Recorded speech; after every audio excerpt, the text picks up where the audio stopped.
Kung hindi ka naman nagmamadali at willing to wait ka, mas magandang bumili ng bahay na pre-selling kasi mas mura yung price at maganda ang kanilang payment terms.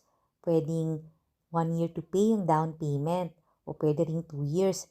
At 10% lang yun ha, kaya kayang-kaya mo na. Ito nga yung bahay. Model house siya, yung pre-selling, yun yung katabi at ginagawa.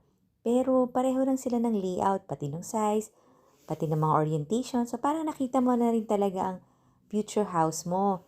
Meron siya dyang powder room, tapos may utility area, meron ditong access papunta dun sa maid's room. Maganda rito kasi ang lapit lang sa SM South Mall. As in, pwedeng lakarin. Siyempre, accessible din siya sa Alabang sa Pote Road. Kaya, madaling mag-commute. Akyat na tayo sa second floor. Nandito yung 2 bedrooms. 3-level house to. At dito nga sa second floor, maluluwag ang mga bedrooms. Merong floor-to-ceiling height cabinet. Ang lot area ay 142 square meters. Ang floor area naman nasa 187 square meters. Panoorin mo din yung hosted house tour nito sa YouTube channel ng Home Search Philippines.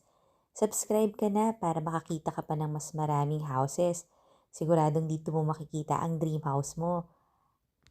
Yung price and full details nasa description box below the video or nasa comment section.